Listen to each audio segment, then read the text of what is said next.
Welcome to time news. ముందుగా headlines చూద్దాం. Seychelles లో ప్రవాసులతో ఆత్మీయంగా కలిసిన ప్రధాని. భారత సెషల్స్ సంబంధాలను మరింత బలోపేతం చేస్తామని హామీ. ప్రవాస భారతీయుల సేవలను కొనియాడిన మోదీ. భారత ప్రభుత్వం ఎల్లప్పుడూ అండగా ఉంటుందన్న భరోసా. డూప్లికేట్ ఓట్ల తొలగింపుపై కవిత ప్రశ్నలు. కొడంగల్ బోధన్ ఓట్లపై వివరణ కోరిన బీఆర్ఎస్. ఎన్నికల ప్రక్రియలో పారదర్శకత ఉండాలని డిమాండ్. ప్రతి ఓటుకు సమాన విలువ కల్పించాలని సూచన.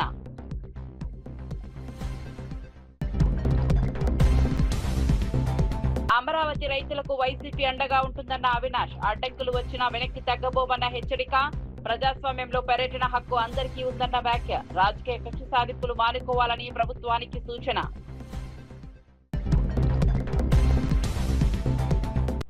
రెండున్నరేళ్ల పాలనపై సమాధానం చెప్పాలన్న లక్ష్మణ్. ఎన్నికల హామీలు ఎందుకు అమలు కాలేదని ప్రశ్న. అభివృద్ధిపై బహిరంగ చర్చకు రావాలని సవాల్. ప్రజలకు వాస్తవాలు చెప్పాల్సిన బాధ్యత ప్రభుత్వానిదే అని వ్యాఖ్య.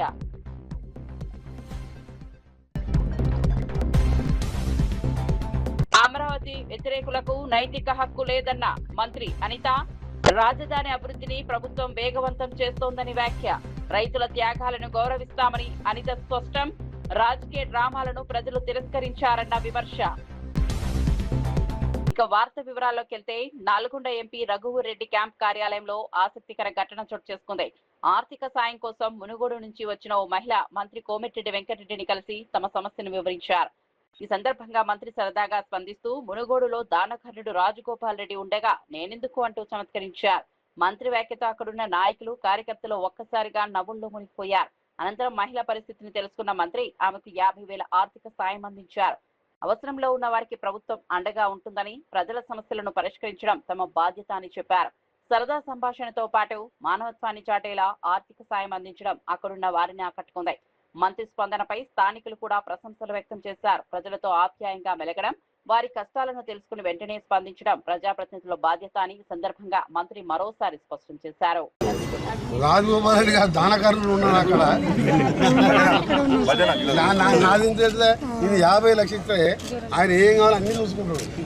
మీరు రాజగోపాల్ దగ్గరికి కోరి ఏం కావాలి నీకు? గవర్నమెంట్ స్కూల్ చేస్తుందా? ఇది గవర్నమెంట్ స్కూల్ ఫ్రీ కావాలంటే కానీ ఈ సంవత్సరం అయిపోయినాయమ్మా. ఈసారి అయిపోయింది. చదివి నెక్స్ట్ ఇయర్ ఇప్పిస్తా. ఆ పైసలు ఇచ్చే ఖర్చులు ఏమైనా ఉంటే మీ ఇస్తాను. ఎందుకు పని చేయవు?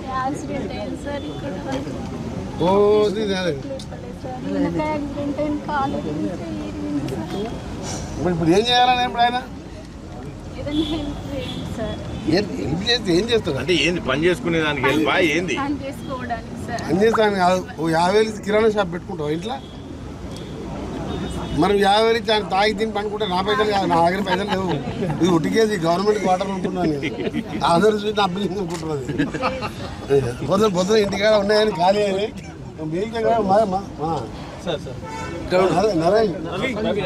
రవి ఒక 50,000.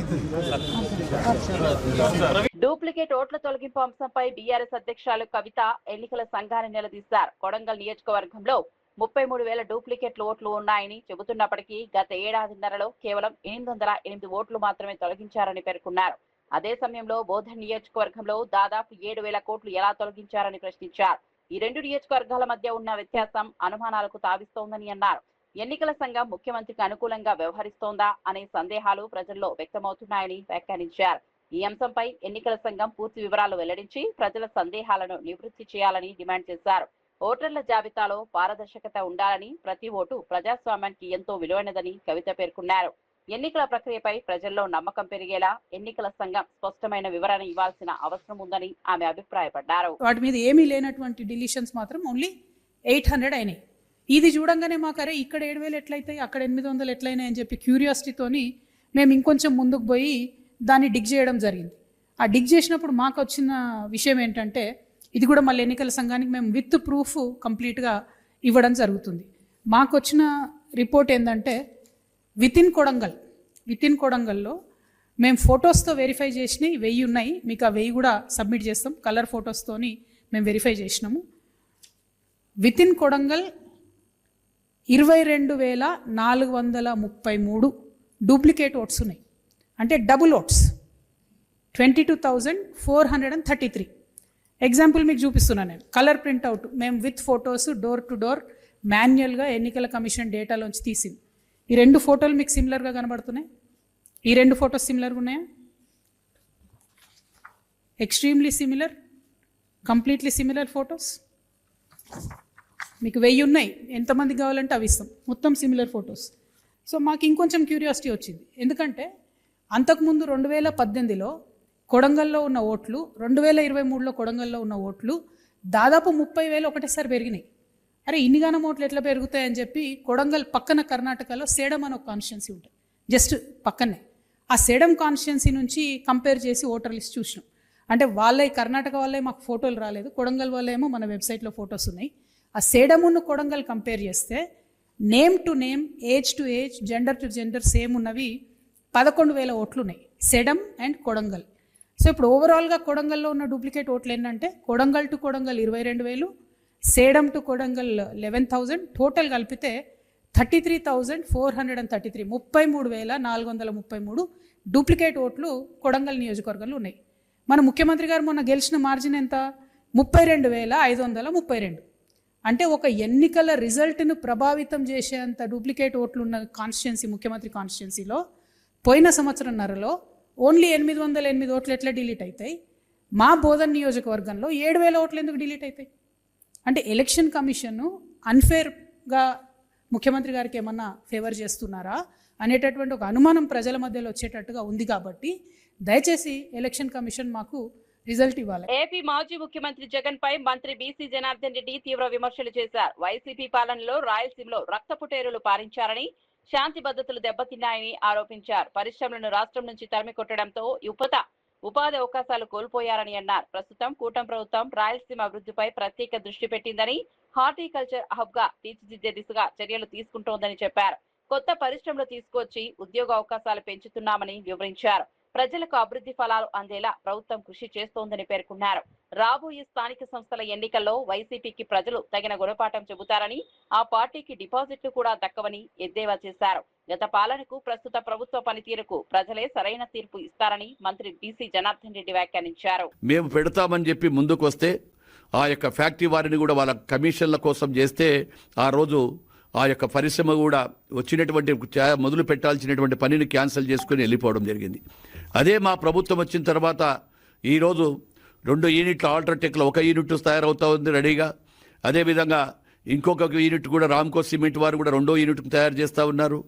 ఈరోజు పరిశ్రమలు వస్తూ ఉన్నాయంటే ఒక బ్రాండ్ అంబాసిడర్గా ఉన్నటువంటి గౌరవ ముఖ్యమంత్రి శ్రీ నారా చంద్రబాబు నాయుడు గారిని చూసి వారి విజన్ను చూసుకొచ్చి ఆ విధంగా వారికి కూడా ఈరోజు పరిశ్రమలు మేము పెడతామని చెప్పి వేల కోట్ల రూపాయల పెట్టుబడులు పెట్టడానికి ఈరోజు దేశ విదేశాల నుంచి కూడా పరిశ్రమలు పెట్టడానికి పారిశ్రామికవేత్తలందరూ కూడా ఈ యొక్క ఆంధ్ర వైపు, అటు రాయలసీమ వైపు, ఎందుకంటే అందరికీ సంతృప్తి జరిగినటువంటి సిమెంట్ ఇండస్ట్రీస్కి ముఖ్యంగా అక్కడ కావాల్సినటువంటి రా మెటీరియల్ అంతా కూడా అక్కడ ఉంది.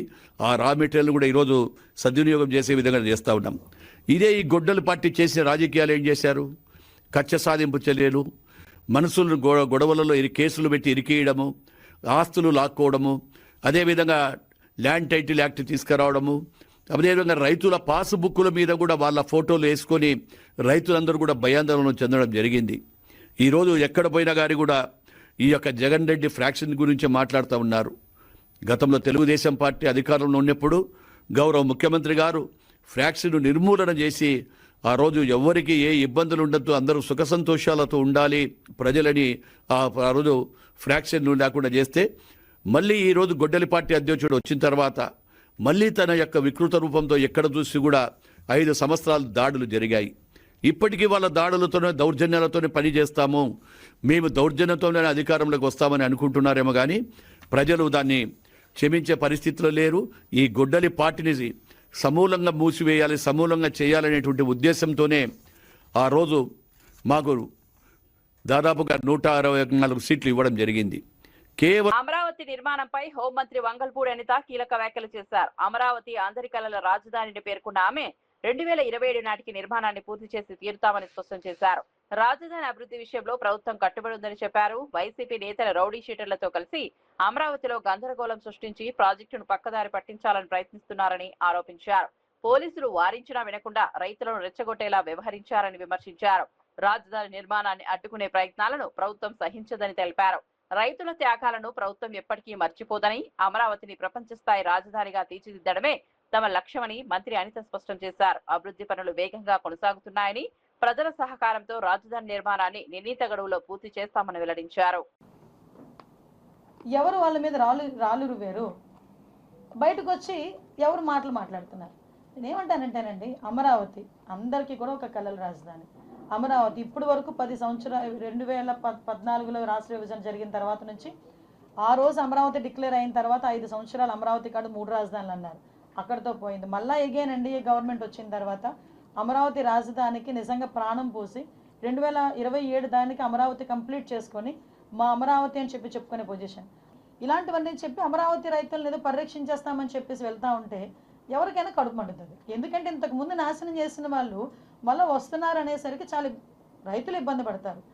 అఫ్ కోర్స్ వెళ్ళేది కూడా రౌడీలతో వెళ్ళిన దాఖలాలు కూడా చాలా క్లియర్గా రౌడీ షీటర్స్తోని రౌడీలతోని వాళ్ళందరూ కూడా అక్కడికి వెళ్ళే సందర్భం కూడా వీడియోస్ కూడా చాలా క్లియర్గా ఉన్నాయి. వైఎస్ఆర్సీపీ వాళ్ళు గొడ్ల పార్టీ వాళ్ళు ఎలా వెళ్ళారు అందరికీ కూడా చూశారు. అక్కడికి వెళ్ళి ఎలా రచ్చగొట్టుకున్నారో చూశారు. వెళ్ళడానికి ముందు కూడా పోలీసులు క్లియర్గా చెప్పారు, వద్దు వెళ్ళకండి, అక్కడ అమరావతి రైతులు ఉన్నారు, మళ్ళీ ఇబ్బంది పడతారు మీరని చెప్పినా కూడా కావాలని వెళ్ళి అక్కడ ఏదో ఒక అమరావతి ఇష్యూని కొంచెం డైల్యూట్ చేయాలి, అమరావతి కనుక కంప్లీట్ అయిపోతే వీళ్ళకి మనుగడ ఉండదు. అమరావతి ప్రాంతంలో రేపు మరోసారి వైసీపీ కమిటీ పర్యటించనున్నట్లు వైసీపీ నేత దేవినేని అవినాష్ తెలిపారు. రైతులకు తమ పార్టీ అండగా ఉంటుందని స్పష్టం చేశారు. తమను ఎన్నిసార్లు అడ్డుకుంటారో చూస్తామని ప్రభుత్వానికి సవాల్ విసిరారు. వైసీపీ నాయకులపై దాడులు చేసి తిరిగి వారిపైనే కేసులు నమోదు చేయడం జంగిల్ రాజ్కు నిదర్శనమని ఆరోపించారు. ప్రజాస్వామ్యంలో ప్రతిపక్ష నాయకులకు పర్యటించే హక్కు లేదని, దానిని అడ్డుకోవడం సరికాదన్నారు. అమరావతి రైతుల సమస్యలను తెలుసుకునేందుకే తమ పర్యటన కొనసాగుతుందని చెప్పారు. ప్రజల గొంతుకుగా వైసీపీ నిలుస్తుందని, ఎలాంటి అడ్డంకులు వచ్చినా వెనక్కి తగ్గబోమని స్పష్టం చేశారు. ప్రభుత్వం ప్రజాస్వామ్య విలువలను గౌరవించాలని, రాజకీయ కక్ష సాధింపుల చర్యలు మానుకోవాలని దేవినేని అవినాష్ డిమాండ్ చేశారు. రేపు మళ్ళీ మా కమిటీ సభ్యులు వెళ్తాం, అక్కడున్న ప్రతి రైతుకి అండగా ఉంటామని చెప్పిన విషయం గుర్తుంచుకోండి. మేము చూస్తాం మీరు ఎన్నిసార్లు ఆపుతారో, మేము చూస్తాం మీరు ఎంతమంది పోలీసులు అడ్డు పెట్టుకుంటారో, మేము చూసుకుంటాం ఎంతమంది గోండాల్ని రౌడీల్ని మీరు అడ్డు పెట్టుకుంటారో. ఎంతమందిని మీరు అడ్డు పెట్టుకున్నా అమరావతి ప్రాంతంలో మేము తిరుగుతాము, పర్యటిస్తాము. మీరు చేసే అవినీతి ప్రతి ఒక్కటి గారా ఈ రాష్ట్ర ప్రజానికం ముందు పెట్టే బాధ్యత వైఎస్ఆర్ కాంగ్రెస్ పార్టీ తరఫున మేము తీసుకుంటామని చెప్పిన విషయం గుర్తుపెట్టుకోండి. ఏదో మీ దగ్గర మీ ఛానళ్ళు, మీ మీడియాలు, మీ సోషల్ మీడియాలు ఉన్నాయని చెప్పని మా నాయకుల మేర, మా అధ్యక్షుల మేర, మా అనుబంధ సంఘ అధ్యక్షుల మేర ఏదో రౌడీ ముద్ర వేస్తే జనాలు ఎవరు గారు నమ్మే పరిస్థితి లేదు. ఎంత అన్యాయం! ఈరోజు వైఎస్ఆర్ కాంగ్రెస్ పార్టీ నాయకుల మీద రాళ్ల దాడి చేస్తే ఈరోజు మళ్ళీ మా మీద కేసు పెట్టారు. జంగిల్ రాజ్ అంటానికి ఇంతకన్నా ఉదాహరణ ఇంకేమైనా ఉంటుందా? రౌడీ రాజకీయం చేస్తారంటానికి ఇంతకన్నా ఉదాహరణ ఇంకేమైనా ఉంటుందా? ఎవరైతే రాయి వేసి ఆ పోలీసుని గాయపరిచారో ఈరోజు అతను మా మీద కేసు పెడితే ఆ కేసు మీరు తీసుకున్నారు. కులం పేరుతో దూషించామని చెప్పని మా మీద ఎస్సీ ఎస్టీ కేసు పెట్టారు. ఈరోజు మా ఎమ్మెల్సీ అరుణ్ కుమార్, ఆయన ఎస్సీ, ఆయన కారు మీద దాడి జరిగింది. నిన్న వెళ్ళి ఆయన కేసు పెడితే పోలీసులు తెలుగుదేశం పార్టీ కార్యకర్తల్లాగా వ్యవహరించి ఆ కేసు గారు సరిగ్గా తీసుకోలేదు. సీఎం రేవంత్ రెడ్డిపై బీజేపీ ఎంపీ లక్ష్మణ్ తీవ్ర విమర్శలు చేశారు. రాష్ట్రానికి రెండేళ్లలో ప్రభుత్వం ఏం చేసిందో ప్రజలకు వివరించాలని డిమాండ్ చేశారు. ఎన్నికల సమయంలో ఇచ్చిన హామీల అమలులో ప్రభుత్వం విఫలమైందని ఆరోపించారు. దమ్ముంటే బహిరంగ చర్చకు రావాలని ముఖ్యమంత్రికి సవాల్ విసిరారు. అభివృద్ధి, సంక్షేమం, ఉద్యోగాల కల్పన వంటి అంశాలపై ప్రభుత్వం స్పష్టమైన సమాధానం చెప్పాలని అన్నారు. ప్రజలు ఆశించిన స్థాయిలో పాలన లేదని విమర్శించారు. రాష్ట్ర సమస్యలను పరిష్కరించడంపై దృష్టి పెట్టాల్సిన ప్రభుత్వం ప్రచార కార్యక్రమాలకే పరిమితమైందని ఆరోపించారు. ప్రజలకు ఇచ్చిన హామీలను అమలు చేయడం ప్రభుత్వ బాధ్యత అని పేర్కొన్నారు. వాస్తవాలపై బహిరంగ చర్చకు సిద్ధమైతే ప్రజల ముందే అన్ని అంశాలు వెల్లడిస్తామని, ఎంపీ లక్ష్మణ్ స్పష్టం చేశారు. Schemes are a transparent and accountable governance and zero tolerance on corruption. Revanth Reddy ji, first, before demanding for any debate, you come out with a clear picture what you have done in the 2.5 years, what you have promised, you and your leader Rahul Gandhi. You have promised for 2 lakh jobs to the unemployed youth of this state in a year, and also announced, you also promised that you are going to announce a job calendar like UPSC. What has happened to it? And you also promised to give 2,500 rupees monthly to the women.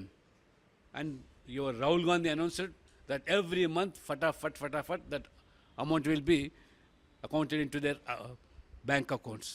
What about the 4,000 rupees pensions, old age, widow pensions to the people of this Telangana? And you also promised for Raitu Bharosa 15,000 rupees per acre.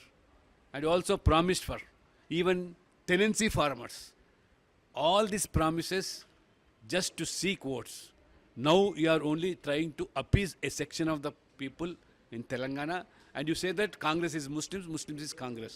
So people are now questioning you to divert the attention of the public. Now you are challenging BJP. What is BJP? Entire country knows 140 crore people have trust in Modi ji's leadership. And that's why they are repeatedly giving mandate in favor of Modi ji, and whereas your leader, Rahul Gandhi, he has led 3 elections consecutively, but he has lost the 3 elections under his leadership. You think of your leadership, your party leadership first, and Revanth Reddy, how it is high time that people are vexed with it, people are looking for a change, and people have high hopes on BJP. That's why you are now demanding a debate. BJP is prepared for any sort of debate at any place. Sessions పర్యటనలో భాగంగా ప్రధానమంత్రి నరేంద్ర మోదీ దేశ రాజధాని విక్టోరియాలో భారతీయ ప్రవాస సమాజంతో ప్రత్యేకంగా సమావేశమయ్యారు. ఈ సందర్భంగా స్థానిక భారతీయులు ఘన స్వాగతం పలికి సంప్రదాయబద్ధంగా మోదీని ఆహ్వానించారు.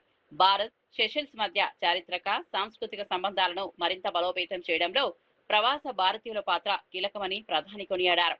ప్రపంచవ్యాప్తంగా భారతీయులు తమ ప్రతిభతో దేశానికి గౌరవం తీసుకొస్తున్నారని అన్నారు. 2 దేశాల మధ్య వాణిజ్యం, పెట్టుబడులు, పర్యాటకం, సముద్ర భద్రత, అభివృద్ధి రంగాల్లో సహకారం మరింత పెరుగుతుందని ఆశాభావం వ్యక్తం చేశారు. భారత ప్రభుత్వం ఎల్లప్పుడూ ప్రవాస భారతీయులకు అండగా ఉంటుందని భరోసా ఇచ్చారు. ఈ సమావేశం ఆత్మీయ వాతావరణంలో సాగగా భారతీయులు ప్రధానితో మమేకమై తమ ఆనందాన్ని వ్యక్తం చేశారు. మోదీ ప్రసంగానికి అక్కడి ప్రవాసులు ఘనంగా చప్పట్లతో స్వాగతం పలికారు.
పశ్చిమ ఆసియా సంక్షోభం కొనసాగుతున్నప్పటికీ రైతులకు ఎరువుల కొరత రాకుండా ప్రభుత్వం అన్ని చర్యలు తీసుకుంటోందని మంత్రి తెలిపారు. గత ఏడాది మాదిరిగానే ఈసారి కూడా యూరియా సరఫరా సకాలంలో జరిగేలా చర్యలు చేపట్టినట్లు వెల్లడించారు. రైతులు ఇంటి నుంచే ప్రత్యేక మొబైల్ యాప్ ద్వారా ఎరువులను బుక్ చేసుకునే సౌకర్యం అందుబాటులోకి వచ్చిందన్నారు. తమ ప్రాంతంలో ఎరువుల నిల్వలు ఎంత ఉన్నాయో కూడా యాప్ ద్వారా తెలుసుకోవచ్చని వివరించారు. రైతు వేదికల్లో వాలంటీర్లు రైతులకు యాప్ వినియోగంపై అవగాహన కల్పిస్తున్నారని చెప్పారు. ఈ విధానం వల్ల ఎరువుల పంపిణీలో పారదర్శకత పెరుగుతుందని మంత్రి పేర్కొన్నారు. రైతులు ఎలాంటి అపోహలకు గురి కావద్దని, ప్రభుత్వం అవసరమైన ఎరువులను సమృద్ధిగా అందుబాటులో ఉంచిందని స్పష్టం చేశారు. తప్పుడు ప్రచారాలు నమ్మకుండా అధికారులను సంప్రదించాలని రైతులకు విజ్ఞప్తి చేశారు. ప్రతి సంవత్సరం 10 లక్షల మెట్రిక్ టన్నులు, మేము అడిగేది 11.5 లక్షలు అడుగుతుంటే వాళ్ళు 10 లక్షలే అలాట్ చేశారు. 10 లక్షలు కూడా వాళ్ళ కాలర్ పట్టుకొని తీసుకొచ్చాం. యుద్ధం జరుగుతున్నా కూడా నిరుడు కూడా 10 లక్షల టన్నులు యూరియా సప్లై చేశాం. కాకపోతే ఓడల సమయానికి రాకపోవటం, రైళ్లు సమయానికి రాకపోవటం, లారీలు సమయానికి రాకపోవటం వల్ల ఈ రోజు రావాల్సింది నెక్స్ట్ వీక్లో వస్తుంది. రైతుల ఆదుర్దాతోటి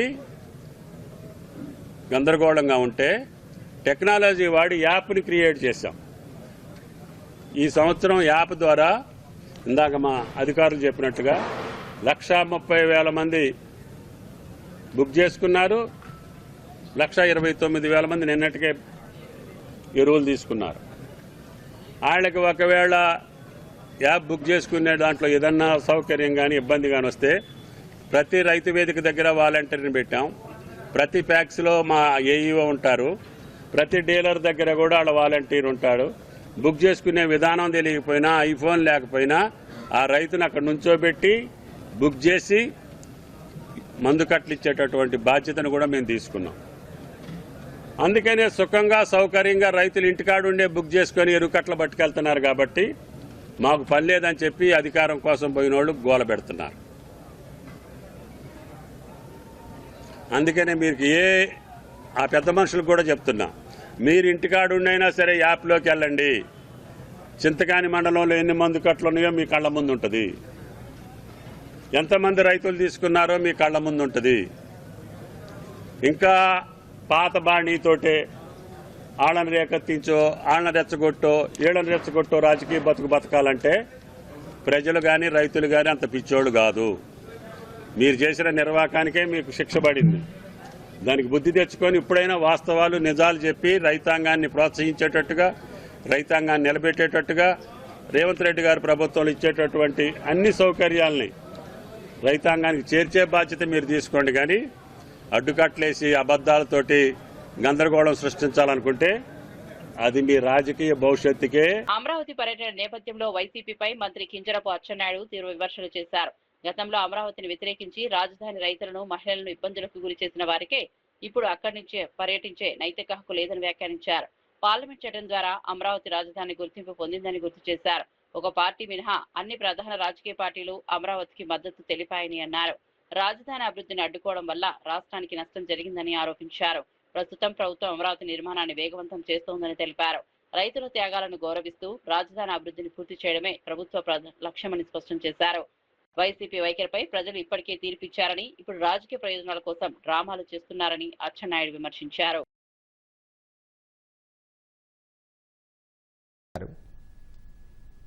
5 సంవత్సరాలు అనరానటువంటి మాటలు, చెప్పుకోలేనటువంటి మాటలు, మహిళల్ని ఏ విధంగా అవమానపరిచారు, పొత్త కడుపుల మీద తన్నారు, కేసులు పెట్టారు. ఇన్ని చేసిన తర్వాత పోని ఇన్ని చేశావు, నీకు 2019 ఎన్నికల్లో కర్ర కాల్చి వాత పెట్టారు. అప్పుడైనా సిగ్గు రావాలి కదా.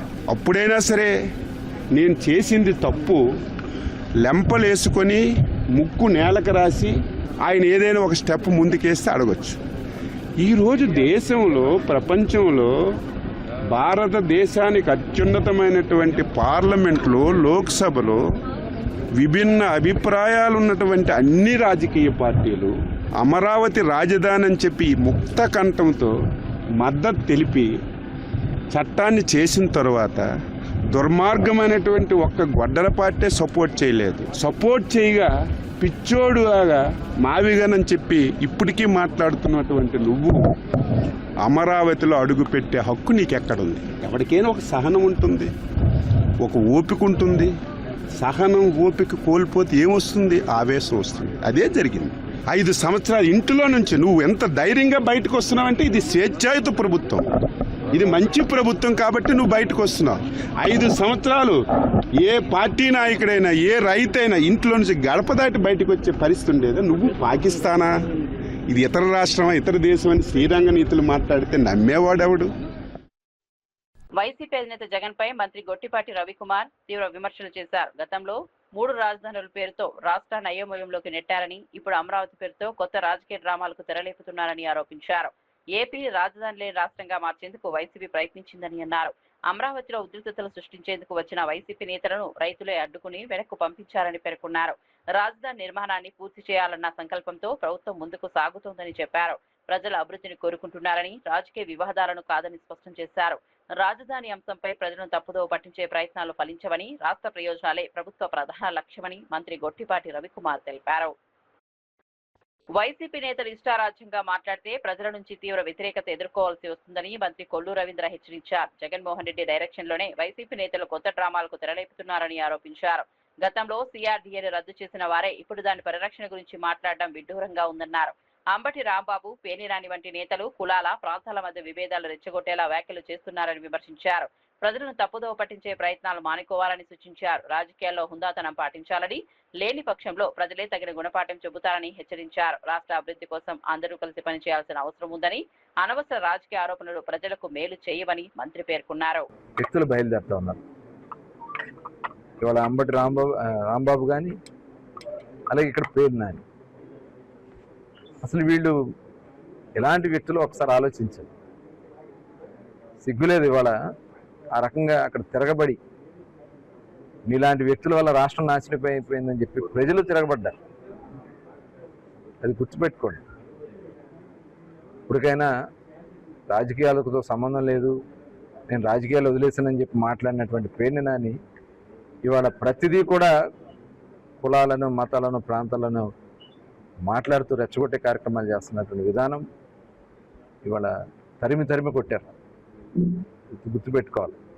ఇదే రకంగా వ్యవహరిస్తే మిమ్మల్ని ఈ రాష్ట్రంలో కూడా ఉండకుండా తరిమి కొడతారని కూడా తెలియజేస్తాం. బీజేపీ జాతీయ అధ్యక్షుడు నితిన్ నబీన్ చేసిన వ్యాఖ్యలపై భువనగిరి ఎంపీ చామల కిరణ్ కుమార్ రెడ్డి స్పందించారు. దేశ రాజకీయాలతో పాటు తెలంగాణ పరిస్థితులపై కూడా పూర్తి అవగాహనతోనే వ్యాఖ్యలు చేయాలని సూచించారు. ప్రతి రాష్ట్రంలోని రాజకీయ, సామాజిక పరిస్థితులను తెలుసుకుని పర్యటనలు చేపడితే ప్రజలకు సరైన సందేశం వెళ్తుందని అన్నారు. వాస్తవ పరిస్థితులు తెలుసుకోకుండా చేసే వ్యాఖ్యలు అపోహలకు దారితీసే ప్రమాదం ఉందని పేర్కొన్నారు. తెలంగాణలో జరుగుతున్న అభివృద్ధి, ప్రజా సంక్షేమ కార్యక్రమాలను గుర్తించి మాట్లాడాలని సూచించారు. ప్రజాస్వామ్యంలో విలువలు సహజమే అయినప్పటికీ అవి వాస్తవాల ఆధారంగా ఉండాలని అన్నారు. రాజకీయ నాయకులు బాధ్యతాయుతంగా వ్యవహరించడం ప్రజాస్వామ్యానికి మేలు చేస్తుందని ఎంపీ చామల కిరణ్ కుమార్ రెడ్డి అభిప్రాయపడ్డారు. ఆ ఇన్పుట్ ఇచ్చేటువంటి అది రామచంద్రరావు గారు ఇన్పుట్ ఇచ్చిరా, మరి అక్కడ ఉన్న సెంట్రల్ మినిస్టర్లు కిషన్ రెడ్డి గారు ఇచ్చిరా ఇన్పుట్ తెలియదు. ఎందుకంటే ఆయన అక్కడ తెలంగాణ రాజకీయాల మీద గాని, తెలంగాణ గతంలో తెలంగాణ ఎడ్యుకేషన్ మీద గాని, తెలంగాణ అనే కొత్త రాష్ట్రం రావడానికి గల కారణాలు గాని ఏ విషయంలో కూడా అవగాహన లేనట్టుగా కనపడుతుంది. క్లియర్ గా ఏదో రాష్ట్రానికి పోతున్నట్టుగా వచ్చి ఆ రాష్ట్రంలో ఏం మాట్లాడాలనో ఆ బెంగాల్ మోడల్ అంటాడు, ఇంకేదో ఉత్తరప్రదేశ్ మోడల్ అంటాడు. కానీ ఇక్కడ వాస్తవంగా ఈడ ఉన్నటువంటి గత పాలకుల గురించి, గత పాలకులు 2014 నుంచి 2023 వరకు ఈ రాష్ట్రాన్ని ఏటీఎం లెక్క వాడిరని చెప్పిండి నిన్న. ఇప్పుడేమంటుండు కాంట్రడిక్షన్, అవినీతి జరగకుండా చూస్తాం ఇక నుంచి అంటుండు. నితిన్ నబీన్ గారు, మీరు కొత్తగా అధ్యక్షుడు కావచ్చు, మీ పార్టీ అధికారంలో 2014 నుంచి ఉంది దేశంలో. అవినీతిని కాపాడాల్సింది, అవినీతి జరగకుండా చూడాల్సిన బాధ్యత మీ పార్టీది ఉండే. మరి 2014 నుంచి 2023 దాకా ఏటీఎంగా వాడుకుర్రు. కాళేశ్వరం ప్రాజెక్ట్ ని గురించి మాట్లాడారు మీరు. మరి ఆ సమయంలో మీరు సెంట్రల్లో అధికారంలో ఉర్రు కదా, మీరు ఉండకపోవచ్చు, మీరు ఎక్కడనో ఎమ్మెల్యేగానో ఎక్కడనో ఉండొచ్చు మీరు బీహార్లో. మరి అప్పుడున్నటువంటి నడ్డా గారు ఏం చేయలేదని చెప్తుర్రా మీరు? ఇప్పుడు మీరు వచ్చారు కాబట్టి మీరు ఈ భారతీయ జనతా పార్టీకి కొత్త దిశా నిర్దేశం చేస్తా అని చెప్తుర్రా. మరి నీతో పాటు నీ పక్కన కూర్చున్నటువంటి కిషన్ రెడ్డి గారు పార్లమెంట్ సభ్యులుగా ఉన్నారు, మినిస్టర్గా ఉన్నారు. 2014 నుంచి ఈ రాష్ట్రంలో క్రియాశీలకంగా బండి సంజయ్ గారు అయితేనేమో నాకు తెలిసి 2019లో వచ్చినట్టుండు ఎంపీగా. ఇదే కిషన్ రెడ్డి గారు మొదటి నుంచి ఇక్కడ ఎమ్మెల్యేగా ఉన్నాడు, ఎంపీగా ఉన్నాడు, రాష్ట్ర అధ్యక్షుడు కూడా ఉన్నాడు ఇక్కడ. మరి ఏటీఎంగా మారే సమయంలో నీ పక్కన కూర్చున్న వాళ్ళు నీకు చెప్పలేదా, మేము అధికారంలోనే ఉన్నాం, మనమే అధికారంలో ఉన్నాం సెంట్రల్లా, మనం అప్పుడే ఈ రాష్ట్రాన్ని దోచుకోకుండా ఈ రాష్ట్రం మిగులు రాష్ట్రంగా ఉన్న రాష్ట్రాన్ని అప్పుల రాష్ట్ర దిశగా పోయేటప్పుడు మన బాధ్యత ఉండే అని చెప్పాల్సిన అవసరం ఉండే కదా. ఇప్పుడు కాళేశ్వరంలో జరుగుతుంది అవినీతి, కాళేశ్వరం అవినీతిని బట్టబయలు చేస్తామని చెప్తారు. ఏం బట్టబయలు చేస్తారు? సిబిఐ ఎంక్వైరీ ఇస్తే 48 గంటలలో మొత్తం తాడో పేడో తెలుస్తా అని చెప్పారు మీ మంత్రులు. మరి సిబిఐ ఎంక్వైరీ ఇచ్చి చాలా రోజులు అవుతుంది. మరి అది నితిన్ నవీన్ గారికి చెప్పలేదా మీరు? ఆయనకి ఏం చెప్పకుండా ఉట్టిగానే కాగితం మీద రాసి ఇచ్చినట్టు ఆయన చదివిపోయిండు. ఈ రాష్ట్రంలో కాళేశ్వరం సంబంధించిన దాన్ని అవినీతి పైన రాష్ట్రంలో కొత్తగా వచ్చినటువంటి కాంగ్రెస్ ప్రభుత్వము అన్ని రకాల ఎంక్వైరీ చేసిర్రు. నేషనల్ డ్యామ్ సేఫ్టీ అథారిటీ వాళ్ళు వచ్చిర్రు, అది కూడా సెంట్రల్ గవర్నమెంట్ బాడీయే. తర్వాత మేమేం చేస్తలేం, మాకు ఒప్ప చెప్పారు, మేము తాడో పేడో తెలుస్తామంటే మేము సెంట్రల్ కూడా ఒప్ప చెప్పినాము. మరి ఇవన్నీ ఏం చేయకుండా ఇకేం ఇప్పుడు చేస్తారు మీరు? మేము అధికారంలోకి మేమే వచ్చేటోళ్ళం, మా వాళ్ళ తప్పిదాల వల్ల రాలేదని చెప్తున్నాను. బులెటిన్ ముగించే ముందు హెడ్లైన్స్ మరోసారి చూద్దాం. సెషల్స్ లో ప్రవాసులతో ఆత్మీయంగా కలిసిన ప్రధాని, భారత సెషల్స్ సంబంధాలను మరింత బలోపేతం చేస్తామని హామీ. ప్రవాస భారతీయుల సేవలను కొనియాడిన మోదీ, భారత ప్రభుత్వం ఎల్లప్పుడూ అండగా ఉంటుందన్న భరోసా. డూప్లికేట్ ఓట్ల తొలగింపుపై కవిత ప్రశ్నలు, కొడంగల్ బోధన్ ఓట్లపై వివరణ కోరిన బీఆర్ఎస్. ఎన్నికల ప్రక్రియలో పారదర్శకత ఉండాలని డిమాండ్, ప్రతి ఓటుకు సమాన విలువ కల్పించాలని సూచన.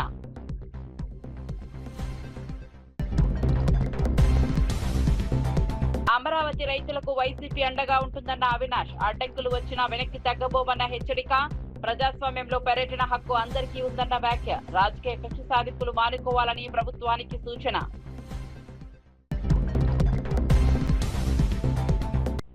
రెండున్నరేళ్ల పాలనపై సమాధానం చెప్పాలన్న లక్ష్మణ్, ఎన్నికల హామీలు ఎందుకు అమలు కాలేదని ప్రశ్న. అభివృద్ధిపై బహిరంగ చర్చకు రావాలని సవాల్. ప్రజలకు వాస్తవాలు చెప్పాల్సిన బాధ్యత ప్రభుత్వానిదే అని వ్యాఖ్య.